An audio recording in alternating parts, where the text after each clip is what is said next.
अस्सलामु अलैकुम वरहमतुल्लाहि वबरकातुहू। मोहतरम भाइयों, बुज़ुर्गों, दोस्तों, अभी अभी मैं न्यूज़ देख रहा था। कर्नाटका हाई कोर्ट की तरफ से फ़ैसला आ चुका है और देखो ये अभी मेरी नज़रों के सामने जो है वो फ़ैसला है, जिसके अंदर कर्नाटका हाई कोर्ट ने जो स्टूडेंट्स की याचिका थी, जो दरख्वास्त थी, उसको ख़ारिज कर दिया है और कहा है कि हिजाब पहनना इस्लाम का अनिवार्य हिस्सा नहीं है। यानी इस्लाम में हिजाब पहनना जो है कोई कंपलसरी नहीं है, इस तरह से कोर्ट ने कहा है। इसी तरह से एक दूसरी रिपोर्ट है BBC की, उसमें भी यही कहा है कि हिजाब मामले में कर्नाटका हाई कोर्ट ने छात्राओं की याचिका खारिज की, कहा इस्लाम में हिजाब अनिवार्य नहीं। ये कर्नाटका हाई कोर्ट की तरफ से जो है जो मसला चल रहा था हिजाब का, देखो उसके ऊपर जो है इस तरह से फ़ैसला आ चुका है। और ये फ़ैसला जो है हम मुसलमानों के लिए ये एक इबरत है, एक नसीहत है। मैं हमेशा एक बात कहता हूँ, सबसे पहले तो मैं आप तमाम लोगों से ये कहूँगा कि इस उन्वान के ऊपर मेरे जितने भी बयानात हैं, जितने भी असबाक हैं, मेहरबानी करो उन सबको आप एक मरतबा सुनो। मैंने जिस वक्त में ये मसला जब शुरू हुआ था, हालांकि मैं जो है उस वक्त दुबई में था, लेकिन फिर भी मैंने उसके ऊपर 2 से 3 वीडियोज़ अपने चैनल पे अपलोड किया था और मैंने उसके अंदर यही रिक्वेस्ट और दरख्वास्त की थी कि देखो क्या होता है ना कि कोई बीमारी है, मिसाल के तौर पे जो है यहाँ पे एक फोड़ा आ गया है, ज़ख़म आ गई हुई है।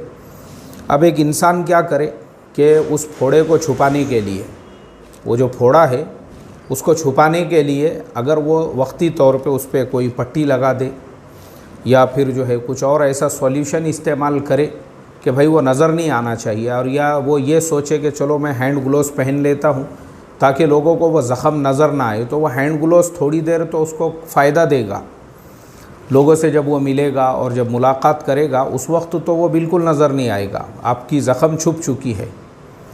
लेकिन प्रॉब्लम की बात यह है कि वो ज़ख़म और बढ़ेंगी, एक वक्त आएगा कि पूरा हाथ जो है उसकी वजह से सड़ जाएगा। तो अब उसका इलाज क्या है? उसका इलाज ये है कि वो जो फोड़ा है, वो जो ज़ख़म है, आप उसका इलाज करो प्रॉपर, उसको जड़ से निकाल दो। उसके बाद उसमें जो है डॉक्टर दवाई वगैरह भरे और फिर वो ज़ख़म आपका अच्छा हो तो ना आपको हैंड ग्लोव्स पहनने की ज़रूरत है, ना ही आपको जो है किसी किस्म से उसको छुपाने की ज़रूरत है।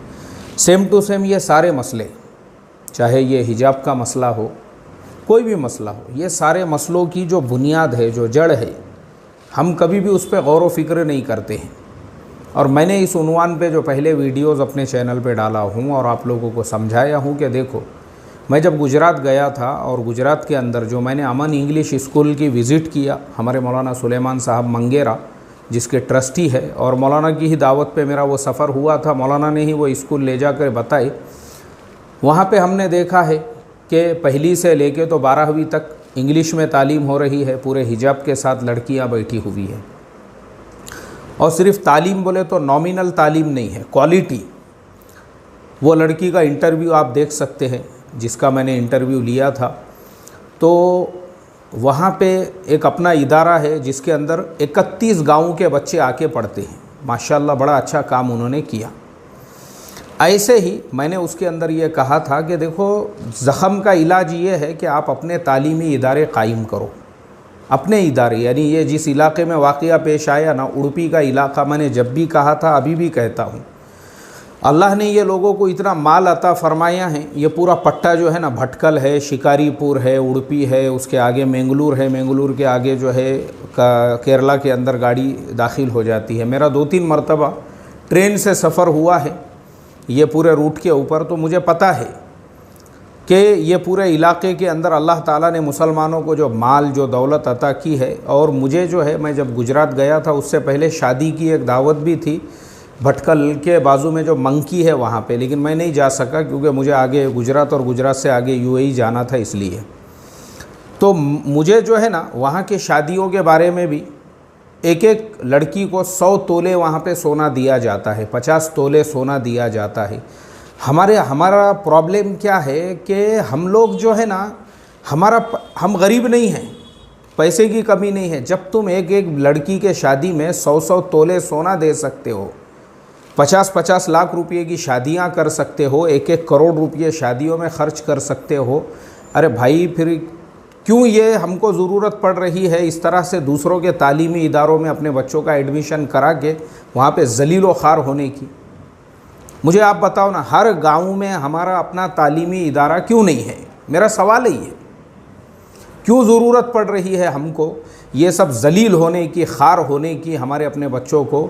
सिर्फ़ इस वजह से क्योंकि हमने वो काम नहीं किया जो हमारा करने का काम है। और मैं हर उस इंसान को सलाम करता हूँ जिसने मुसलमान कौम के लिए तालीमी इदारे कायम किए। जैसे मैं अभी जो है आज से 15 दिन पहले जो है हमारा पुणे के अंदर जो हमारा जो आज़म कैंपस है वहाँ पे मुझे दावत दी गई थी।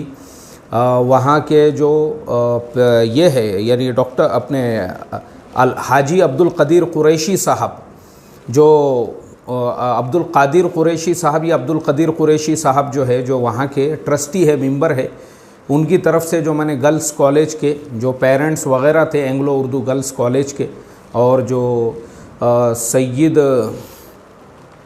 अब्दुल कादिर साहब जो प्रिंसिपल है वहाँ के, इन लोगों की दावत पे जो मेरा वहाँ पे जाना हुआ और मैंने बच्चों के पेरेंट्स के सामने जो लेक्चर दिया हूँ, मेरी रिक्वेस्ट है आप सब लोगों से, वो लेक्चर भी मेरे चैनल पे है, आप लोग सुनो।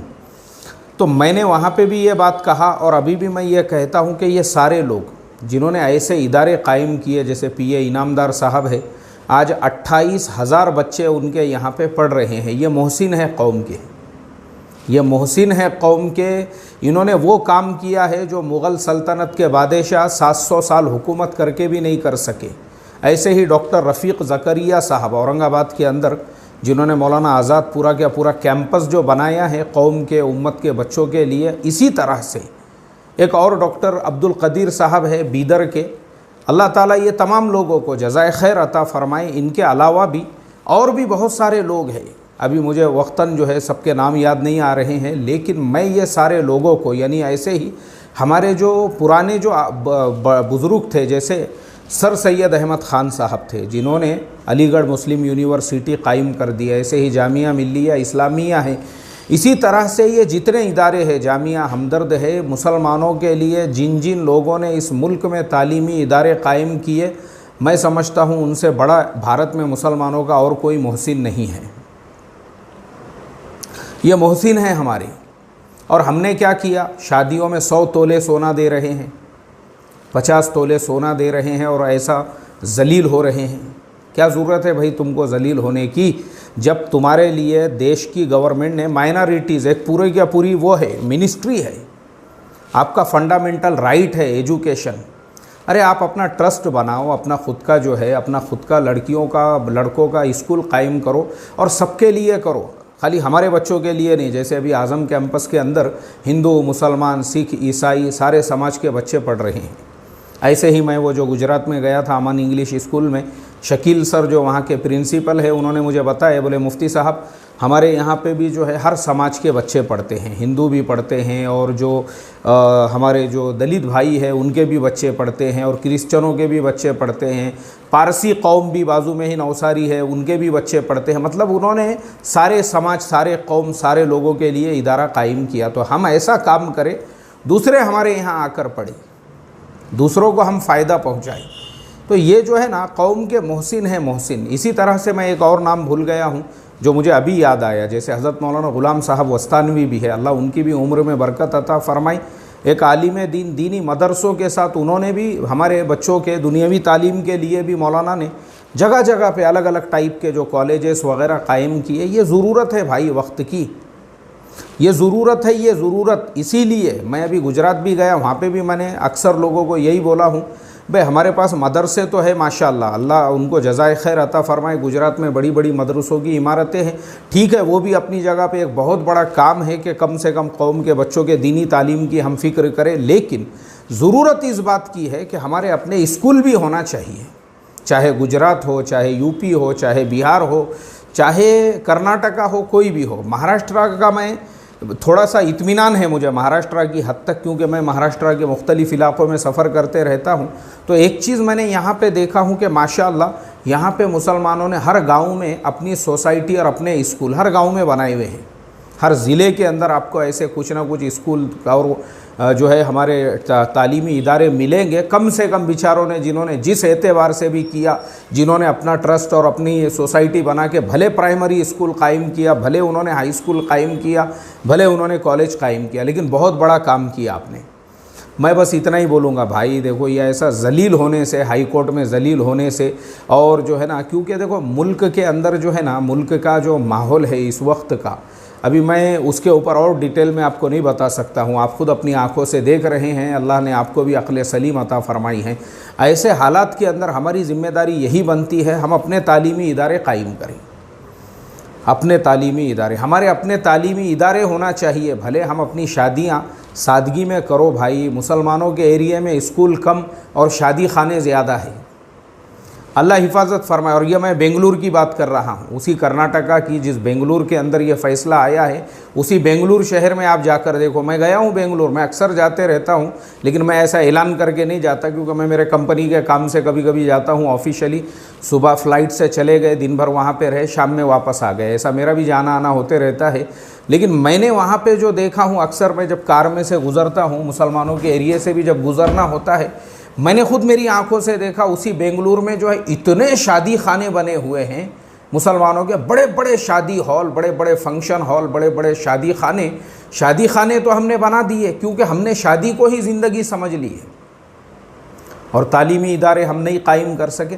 अफ़सोस की बात है, ये बहुत अफ़सोस की बात है, खून के आंसू रोने की बात है हमारे लिए, क्योंकि कौमें जो बर्बाद होती है ना, कौमें जो, मैंने वो शेर कहा उस दिन भी और आज भी कहता हूँ कि क़ुव्वत फ़िक्र व अमल पहले फ़ना होती है, और फिर किसी कौम की शौकत पे ज़वाल आता है। सोचने समझने की सलाहियतें पहले ख़त्म हो जाती है, और यही आज मुसलमानों के साथ हो रहा है।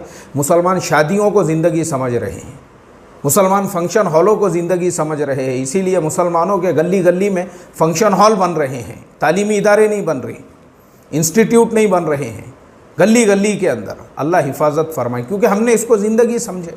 बर्थडे मनाने को, यानी वही बच्चा जिसके बर्थडे पे 50-60 हज़ार रुपये ख़र्चा हो रहे हैं, वही बाप जब उस बच्चे को स्कूल में लेकर जाता है तो फ़ीस भरने को पैसे नहीं है उसके पास, उसको कंसीशन चाहिए। वो रोज़ाना गुटखे पे 15-15, 20-20 रुपये ख़र्चा कर रहा है, दिन भर के 10-10 गुटखे 100-100 रुपये के खाने के लिए पैसे हैं उसके पास, लेकिन बच्चे की फ़ीस भरने के लिए आज के मुसलमान के पास पैसे नहीं हैं। और मैं अभी 2-4 दिन पहले की बात बता रहा हूँ, मुझे एक जगह पे दावत थी, मैं वहाँ पे गया तो पैर रखने की भी जगह नहीं, वहाँ पे गाड़ी खड़े करने को जगह नहीं है, सीढ़ी पे ऊपर चढ़ने को जगह नहीं है। मैं बोला भाई क्या मसला है यहाँ पे, इतना रश किस लिए है? तो पता चला कि उसी बिल्डिंग में किसी के बेटे का जो है बर्थडे है, जिसकी वजह से इतना एहतमाम किया गया है बर्थडे का कि कम से कम 25-30 रिश्तेदारों को और पूरे आधे महल्ले को, यानी पूरे एकदम आलीशान तरीक़े से। मतलब ये है कि बच्चा सिर्फ तुमने ही पैदा किए, बस आपके ही पास में बच्चा पैदा हुआ है, बाकी लोग तो दरख्त से तोड़ के लेकर आते हैं बच्चे। अल्लाह हिफाजत फरमाए। ये थिंकिंग, ये मेंटालिटी सिर्फ फुकट की शान और फुकट के दिखावे के चक्कर के अंदर बर्बाद हो रहे हैं हम। अल्लाह हिफाजत फरमाए। इसको ज़िंदगी समझे हमने, तो इसीलिए जो सोचने समझने की सलाहियतें थी ख़त्म हो गई वो। और वही बच्चा जिसके बर्थडे में आज 60-70 हज़ार ख़र्चा हो रहे हैं, जब उसकी सही से तालीम तरबियत वगैरह नहीं होती है, आगे रिक्शा ही चलाता है वो, दूसरा ऑप्शन नहीं है उसके पास में। अरे माशाल्लाह आपके बर्थडे में तो बहुत खर्चा करते थे अब्बा जान चले गए अब कब्रस्तान में, उनके हो गए रवानगी के आदाब और सब कुछ ख़त्म हो गया। अब्बा जान ने जो इतना लाड़ प्यार से पाले थे, फिर अब कुछ भी नहीं है। वही अब्बा जान का जो रिक्शा खड़े हुआ रहता था वो बेटे की ही जिम्मेदारी है। अल्लाह हिफाजत फरमाए।